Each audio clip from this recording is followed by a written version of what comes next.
Ven, Espíritu Santo, llena los corazones de tus fieles y enciende en ellos el fuego de tu amor.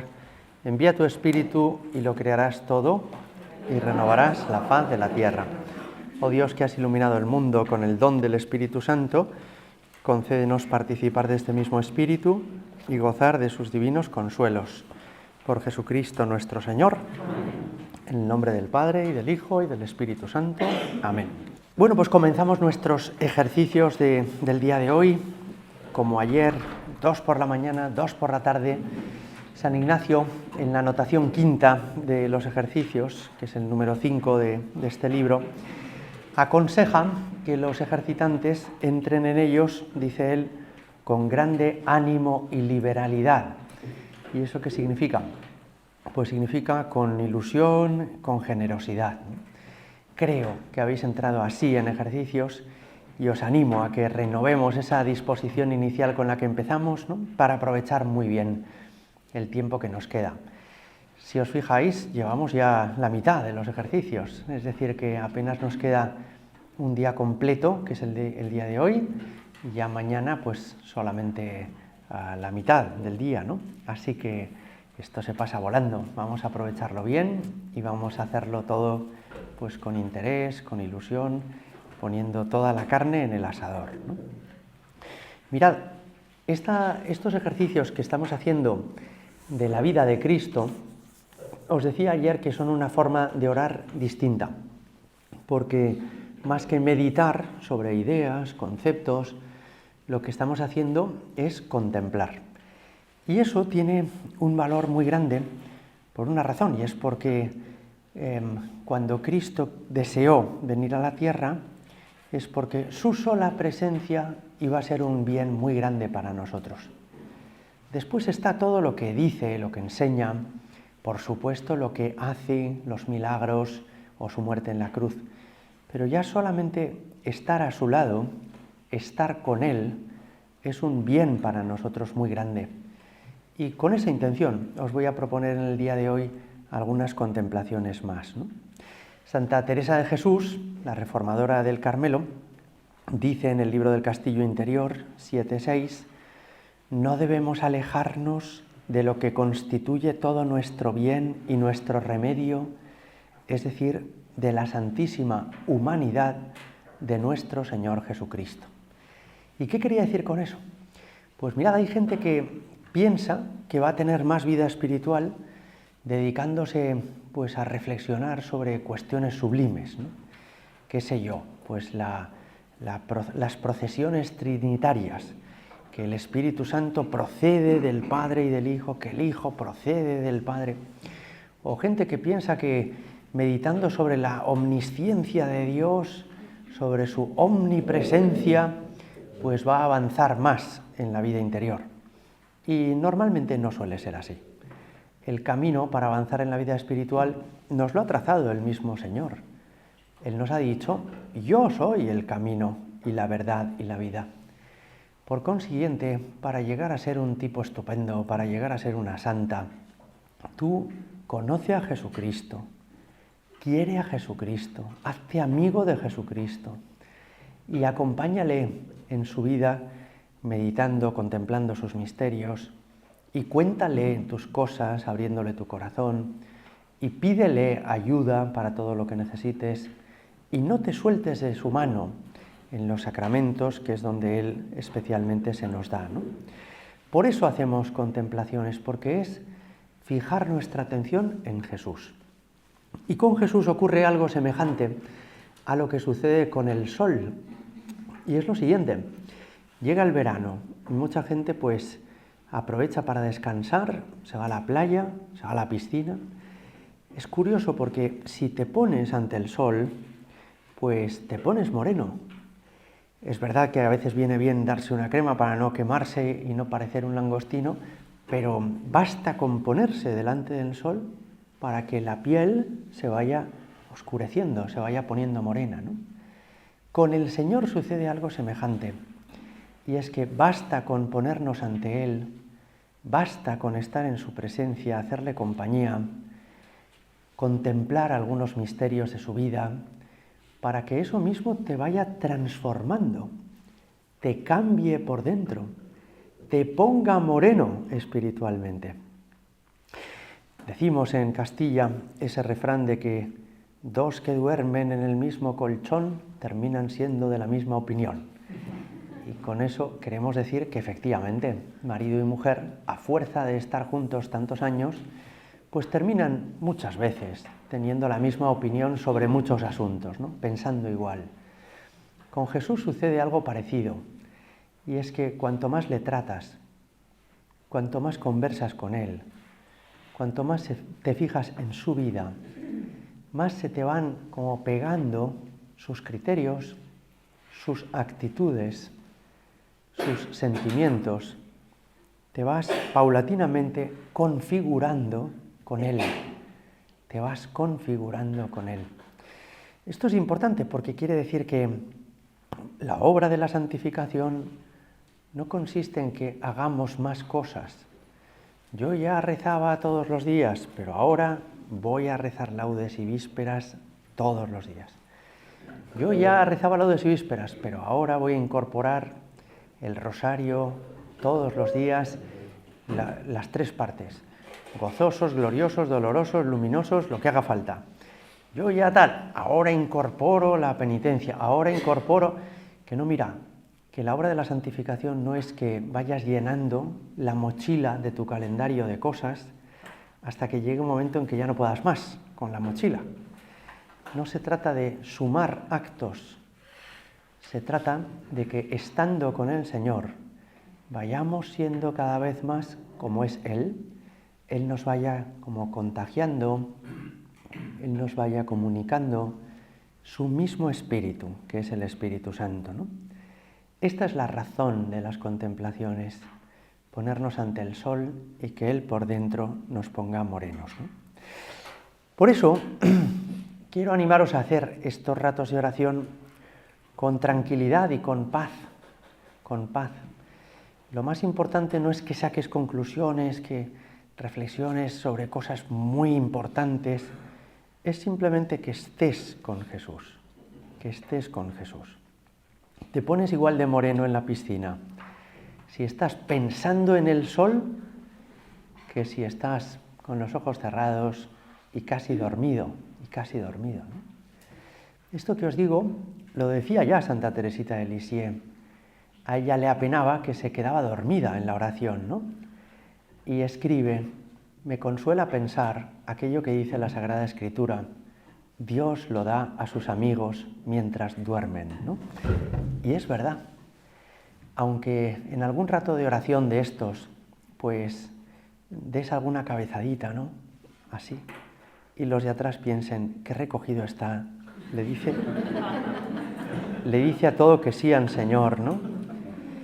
Pues aunque uno dé alguna cabezadita solamente por estar ahí, en presencia de Dios con Jesús, Él ya te va comunicando su Espíritu Santo, Él ya va transformando tu alma, Él ya te va haciendo cada vez más a su imagen y semejanza.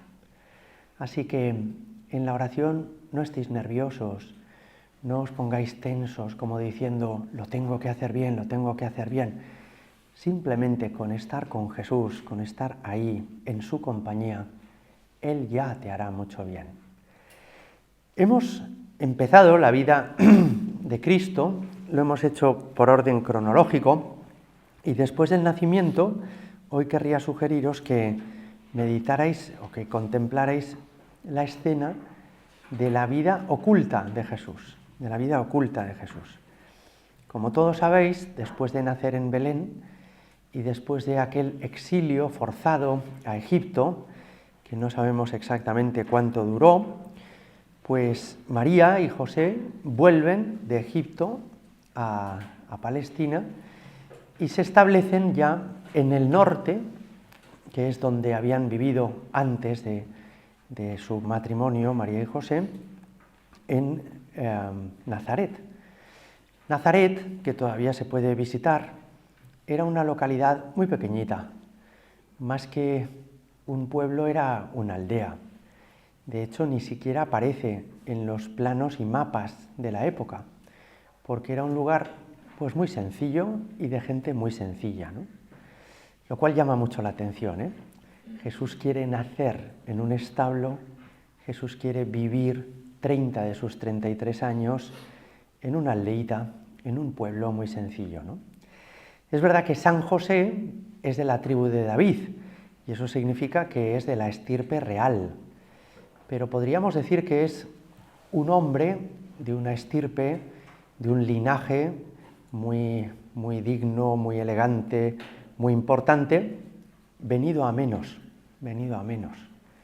Es decir, que las glorias de sus antepasados, el rey David, el rey Salomón, él ya no las ha conocido.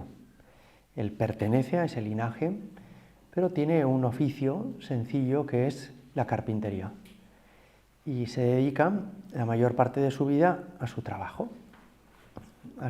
que pudo ser carpintero o quizá ebanista, tal vez tener una pequeña empresa familiar propia, pero en todo caso no fue un hombre distinguido de su época, sino un trabajador sencillo, ¿no? Y os podéis imaginar cómo debió de ser esa vida de la Sagrada Familia en Nazaret. Yo querría proponeros varios pasajes con la misma intención que en los días anteriores, para que cada uno escojáis alguno de ellos, no hace falta que os lo leáis todo, y para que en ese pasaje os introduzcáis, os metáis en la escena, veáis a los personajes, escuchéis lo que dicen, y en el fondo pues os dejéis empapar por lo que allí sucedió, para que el Señor os contagie su mismo estilo. Le pedimos a Jesús esa misma gracia que le vamos a pedir durante todas estas meditaciones de su vida, que es conocimiento interno para que más te ame y te siga.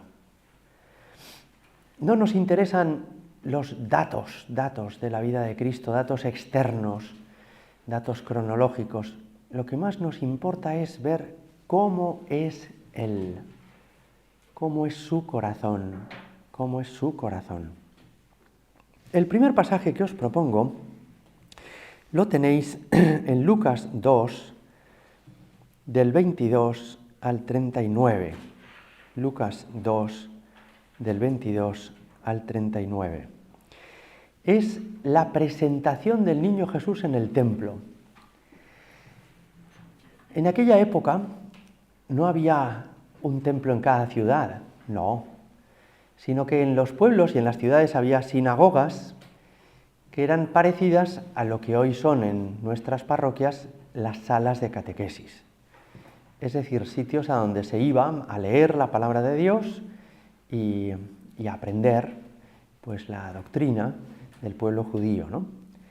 Pero templo, es decir, lugar donde habitar a Dios, solo había uno, y es el templo de Jerusalén. Un templo majestuoso que construyó el rey Salomón con los metales y maderas nobles que le legó su hijo, el rey David, y que medía más de 500 metros de largo. Era un templo impresionante, grandísimo, al cual venían de todas las comarcas y regiones de Israel, y ahí es donde se ofrecían los sacrificios sobre el altar, ¿no? Cuentan que a 30 kilómetros de distancia se podía ver ya la pira de humo que salía de los sacrificios del templo de Jerusalén, ¿no? Y los que hayáis estado en Tierra Santa, recordaréis que en Jerusalén hay un lugar actualmente que se llama la Explanada de las Mezquitas, que es donde estuvo el templo de Jerusalén. Lo que pasa es que luego los romanos, en el año 70, lo destruyen y, como había anunciado Jesús, no quedó piedra sobre piedra. Ahora en la parte de arriba hay dos mezquitas musulmanas, la mezquita de Al-Aqsa, la mezquita de la Roca, y los judíos están en la parte de abajo donde estaban los cimientos, que es lo que se llama el Muro de las Lamentaciones, ¿no? Si alguien todavía no ha ido a Tierra Santa, que pregunte por el padre Javier Siegrist, que es el mejor guía del mundo para conocer Tierra Santa y que os lo enseñará, ya veréis qué maravilla, ¿no? Bueno, pues allí fueron San José y la Virgen con el niño Jesús. Y van porque los judíos tenían la costumbre de que cuando sus animales daban a luz, pues sacrificaban al primogénito. Por ejemplo, si una vaca daba varios ternerillos, pues el primero de ellos se le ofrecía a Dios y a los demás se los quedaban, o si una oveja daba a luz unos corderitos, el primero se sacrificaba y los demás se los quedaban, ¿no?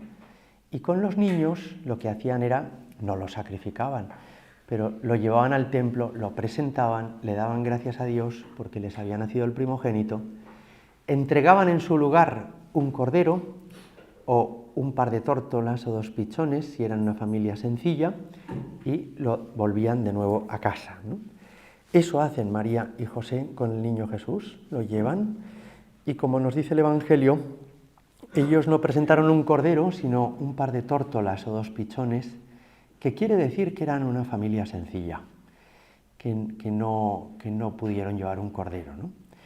Pero es muy impresionante esa escena porque hay en el templo un anciano, Simeón, que le había pedido a Dios ver al Mesías y que cuando llega el niño Jesús lo reconoce y dice, es este, es este.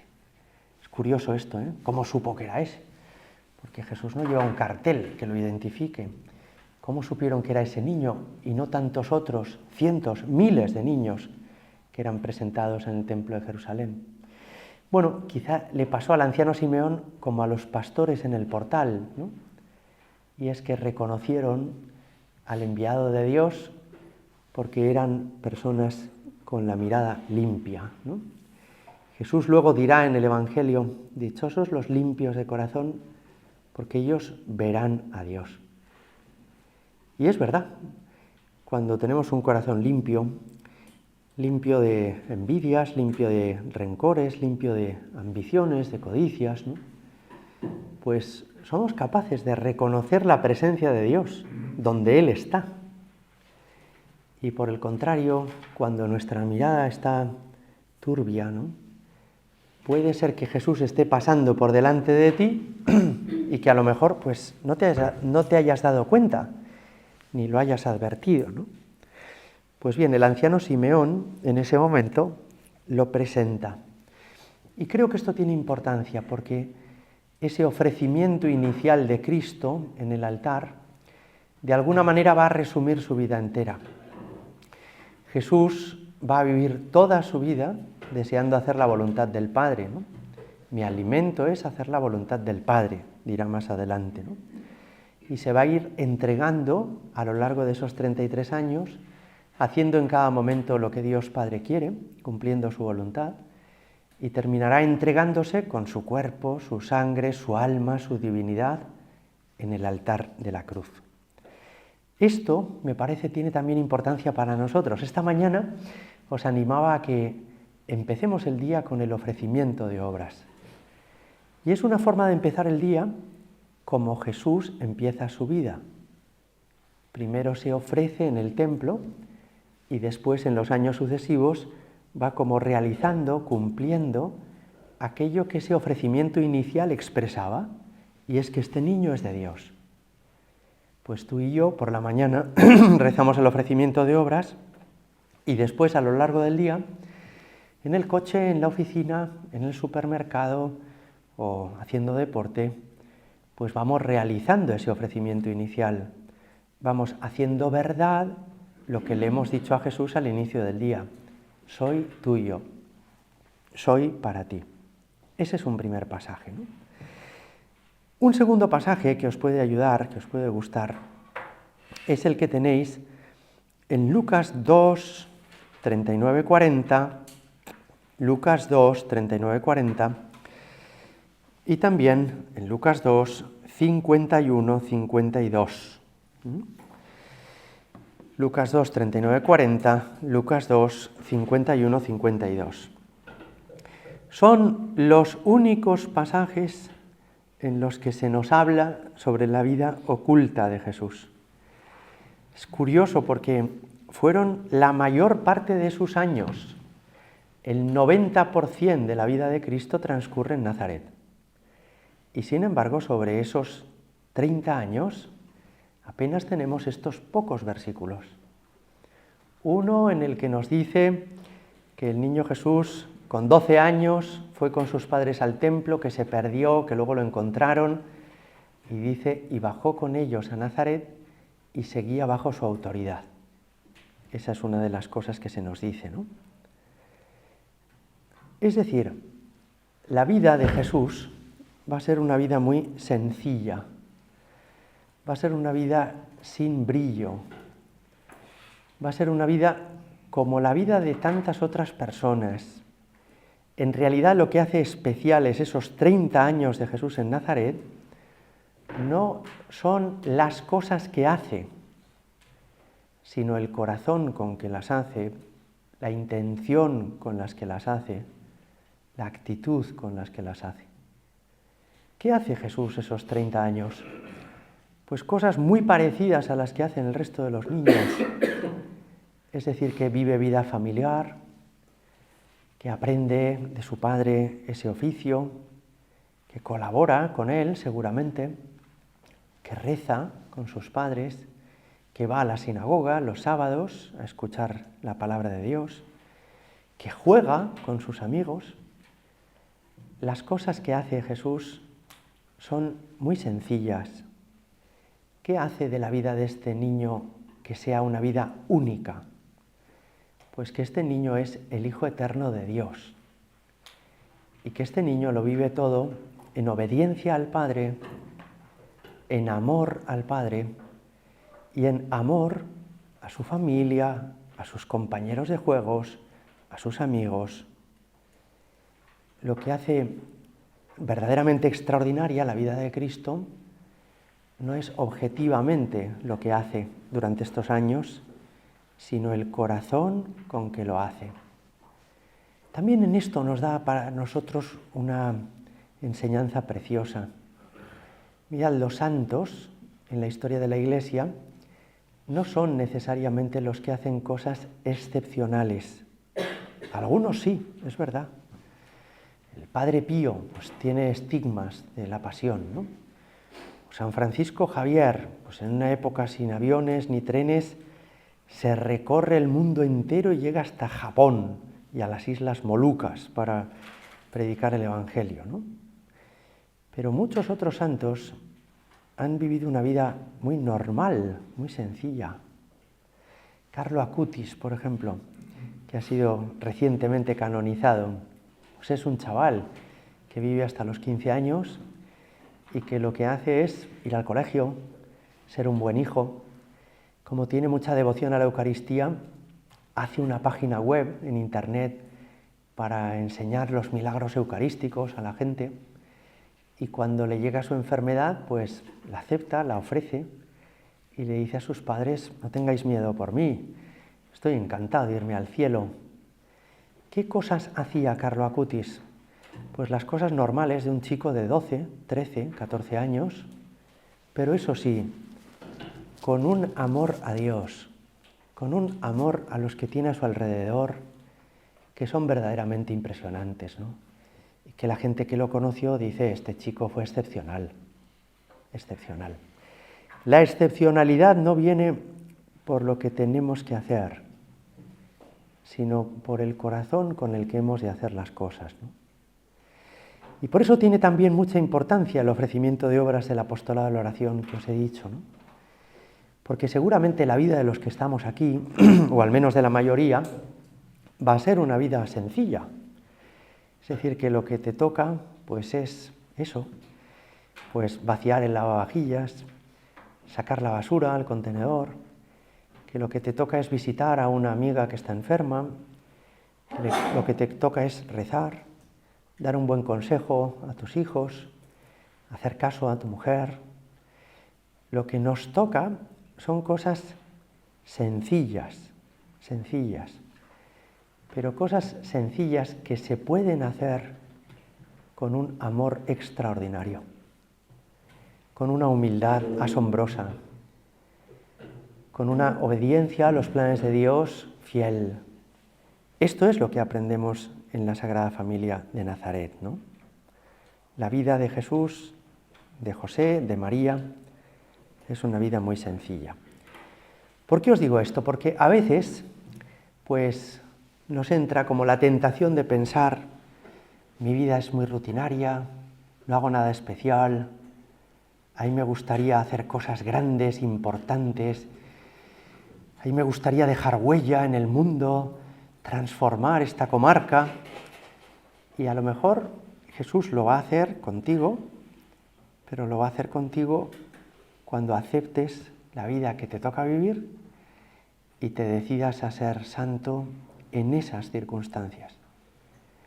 Eso es lo que tiene más valor, ¿no? Que nos decidamos a ser fieles al Señor en las circunstancias en las que Él nos ha puesto. Otro pasaje que os puede ayudar a este respecto es unido a Lucas 2:40, antes os dije, Lucas 2, 39, 40 y 51, 52. ¿Qué dice Lucas 2:40? Dice, el niño crecía en estatura, sabiduría y gracia ante Dios y los hombres. Y tú puedes esta mañana, en este rato de oración, cerrar los ojos e imaginarte a ese niño que va creciendo, que era un bebé, pero que ya es un zagal de 4 o 5 años, que luego es un muchacho y que luego es un adolescente y que luego es un joven, ¿no? Ir viéndole crecer, ¿no?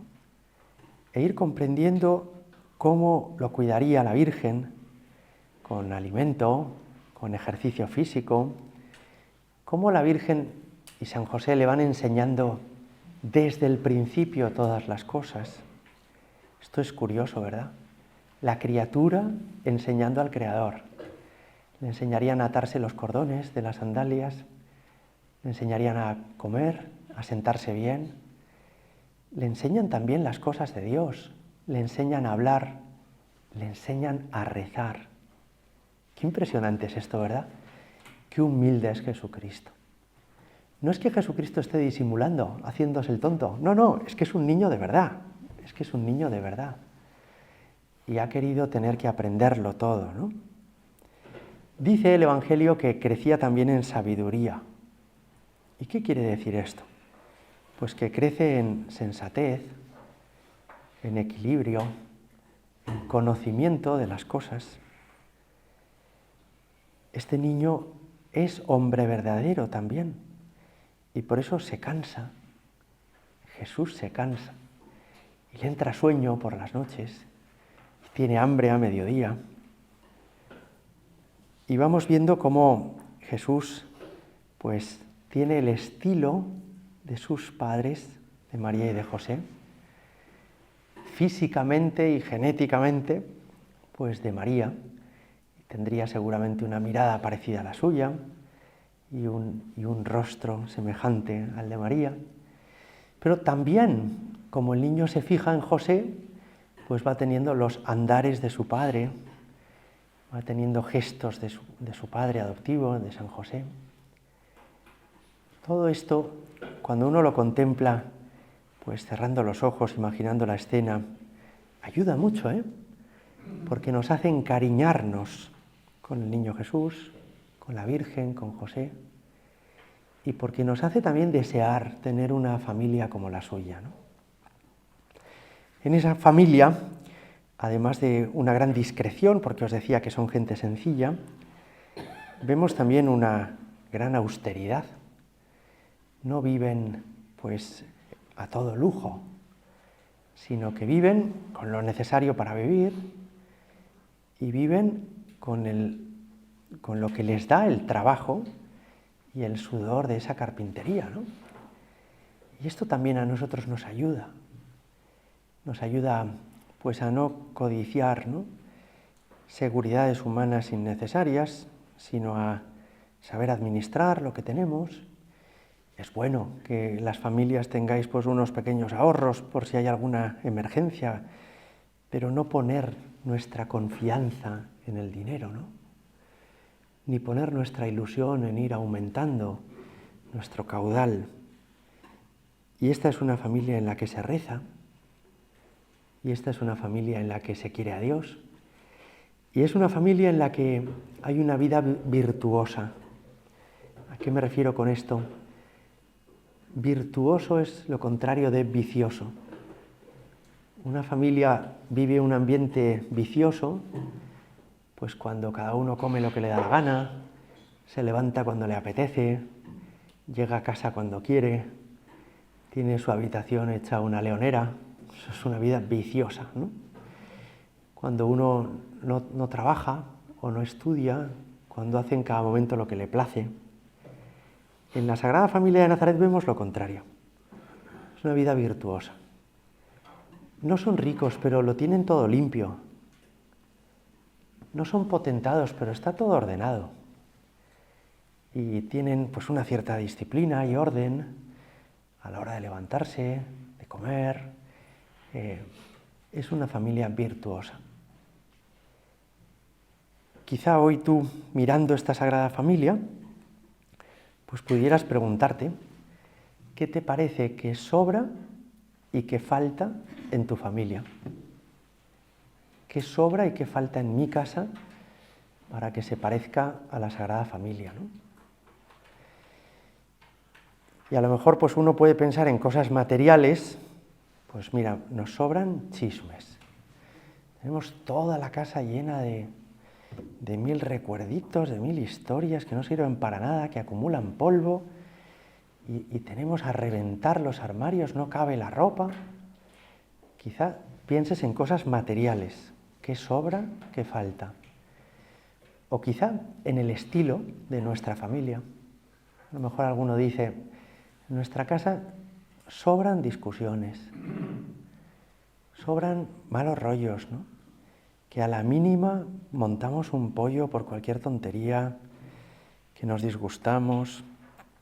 O alguno puede decir, en la mía lo que sobra es individualismo. Vamos cada uno a lo nuestro. En el fondo vivimos bajo el mismo techo, pero hemos dejado de ser familia, no conversamos, no comemos juntos, o cuando comemos juntos tenemos la tele encendida, y en el fondo pues nos falta comunicación, nos falta cariño, nos falta delicadeza de unos con otros, ¿no? Vino una vez un feligrés a decirme que estaba harto de su familia porque que cada uno iba a lo suyo. Y yo le pregunté, ¿y usted? Y me dijo, yo no, yo voy a lo mío. Digo, pues no va a mejorar mucho esto, no va a mejorar mucho, ¿no? Pero sí, esto nos pasa, nos pasa. Si cada uno vamos a lo nuestro, pues esto no funciona, no funciona. En la Sagrada Familia vemos el modelo de familia cristiana. Una pareja que se quieren y que se ayudan y que se respetan. Un hijo que es pues la ilusión de su padre y de su madre. Un hogar, un hogar. No es lo mismo tener una casa que tener un hogar. Una casa la construye una cuadrilla de obreros con la ayuda de un arquitecto. Eso lo hace una casa. Pero hacer hogar significa que cada vez que entras en casa te encuentres a gusto, porque sabes que ahí eres siempre bien recibido, que te quieren, que se interesan por ti. Y construir un hogar requiere mucha abnegación personal, renuncia propia a lo que a mí me apetece, a lo que a mí me gusta o a lo que a mí me interesa. Requiere mucha entrega generosa de uno mismo, ¿no? Bueno, pues en este pasaje, Lucas 2:40, decía que Jesús iba creciendo en estatura, sabiduría y gracia. Que crezca en gracia quiere decir que crece en que es cada vez más bondadoso, más cordial, más fiel, más servicial. Que Jesús es encantador, que es un cielo de niño, el niño Jesús, ¿no? Y relacionado con este versículo, San Pablo, en Efesios 4:15, escribe esto a los cristianos de Éfeso: para que crezcamos en todo hasta aquel que es nuestra cabeza, Cristo. Para que crezcamos en todo hasta aquel que es nuestra cabeza, Cristo. O sea que Jesús crece. Y tú y yo estamos llamados a crecer. Estamos llamados a crecer. Esto es interesante, ¿eh? Porque mirad, el que en la vida espiritual no avanza, retrocede. De modo que hemos de seguir avanzando toda la vida, toda la vida. Pero Padre, si yo ya he recibido todos los sacramentos, el bautismo, la confirmación, la comunión, el matrimonio, hasta la unción de enfermos una vez que me operaron, ¿en qué más tengo que crecer? En lo más importante, que es crecer por dentro, que es ser cada año más cariñoso, que es ser con el paso del tiempo más humilde, que es ser más espiritual, que es ser más paciente, para que crezcamos en todo hasta aquel que es nuestra cabeza, Cristo. No os canséis de buscar este crecer interiormente con la ayuda de Dios. No penséis nunca, ya he llegado, yo ya soy un católico ejemplar. ¿Sabéis qué nos sucede? Que a veces nos comparamos con lo que tenemos alrededor. Y como en el barrio o en el pueblo la gente está peor, pues uno dice, pues no estoy del todo mal, ¿no? Pero el error es el punto de comparación. Tu modelo no es el vecino. Tu modelo es Jesucristo. Y mirando a Jesucristo, que crece, ¿cómo voy yo a dejar de crecer? ¿Cómo voy a pensar que ya he llegado a la meta? No, tengo mucho que crecer. Cada año he de querer más al Señor y crecer en equilibrio, en gracia, en sensatez, en sabiduría, en prudencia. Y como os digo, eso no consiste en hacer cosas raras, no consiste en buscar experiencias espirituales cada vez más exóticas. No. Es en la vida cotidiana ir siendo cada vez más como María, como José, como el niño Jesús, ¿no? Todavía una cosa más, por si os ayuda, y es que querría animaros a que os fijéis especialmente en la Virgen Santísima. Creo que hay 3 palabras, esto nos lo enseñaba el padre Mendizábal, que definen cómo es María por dentro, cómo es el corazón de María. Son 3 palabras que ella misma dice en el curso de su vida y que de alguna manera nos describen su interior.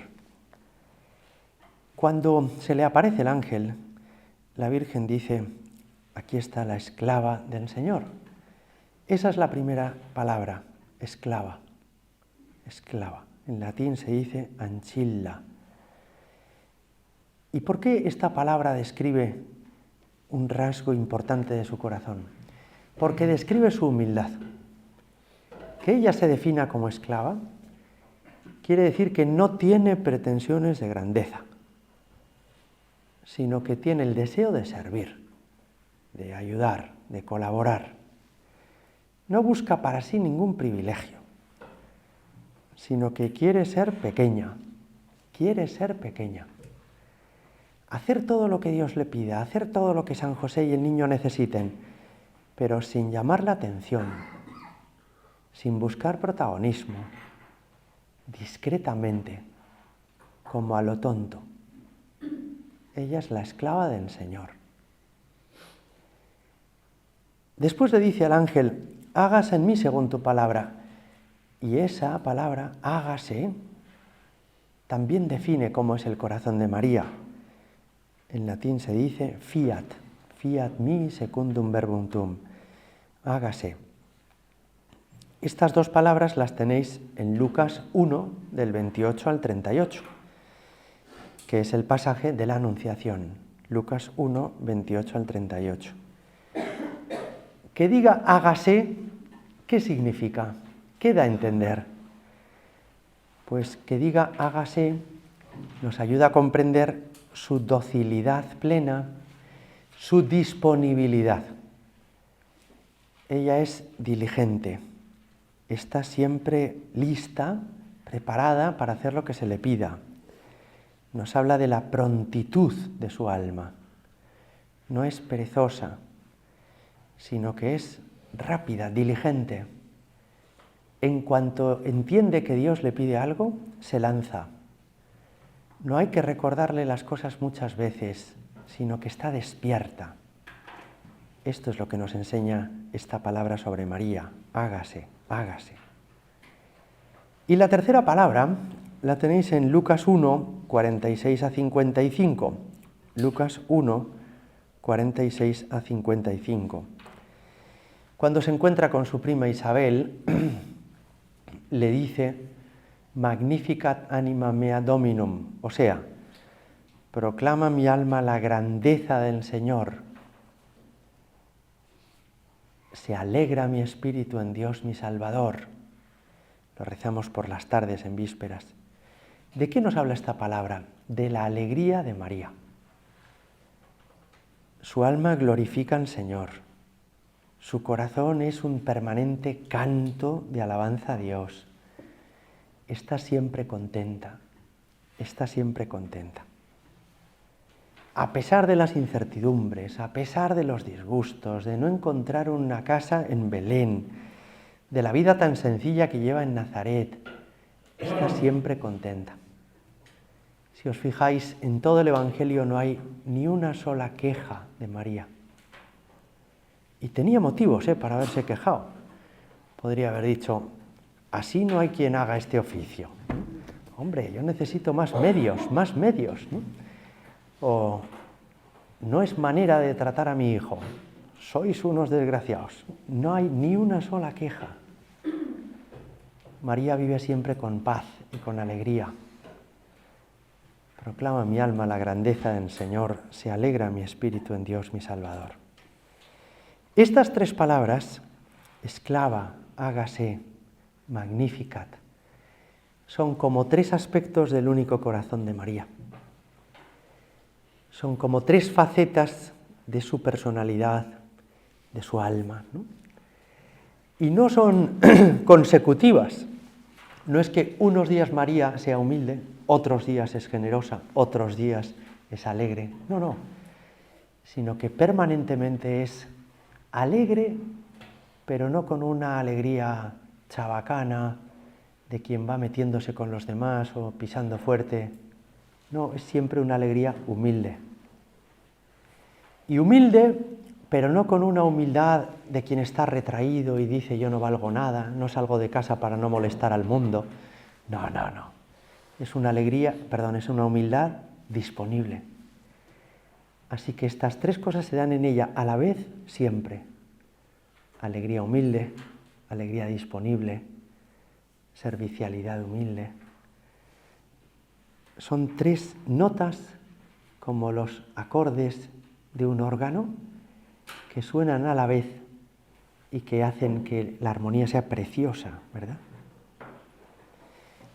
Es muy bonito pensar que quizá María tuvo la impresión durante muchos años en Nazaret de que ella no era nada especial y ella en realidad no hacía nada particular. Si le hubiéramos preguntado: ¿y usted qué hace durante el día? Pues seguramente la Virgen nos habría dicho: pues lo normal, ¿no? Ayudar a mi esposo, educar a mi hijo, cuidar de mi casa, vivir en presencia de Dios, orar. No es que haga cosas especiales, es que ella es especial. Y es especial porque está llena de Dios, es la llena de gracia.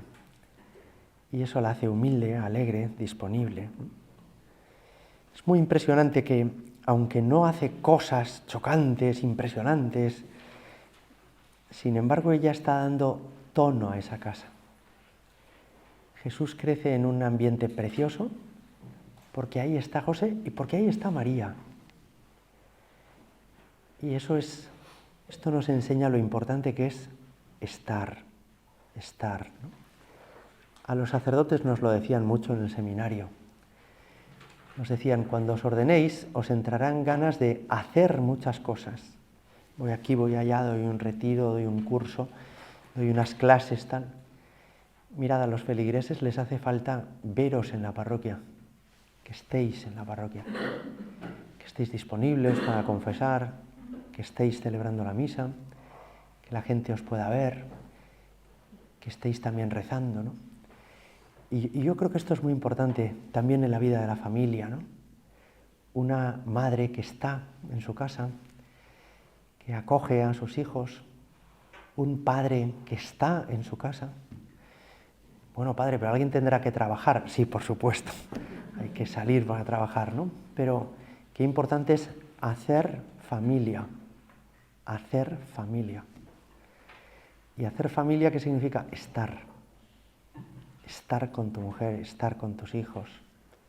Estar. Bueno, pues nos asomamos hoy a la Sagrada Familia de Nazaret y pedidle al Señor que os conceda la gracia de descubrir qué falta y qué sobra en vuestra casa para que llegue a ser como la casita de Nazaret. Porque si lográis que vuestra casa sea como la casita de Nazaret, vais a vivir una vida de cielo, de cielo. Una casa en la que hay paz, alegría, cariño de unos hacia otros, una vida virtuosa.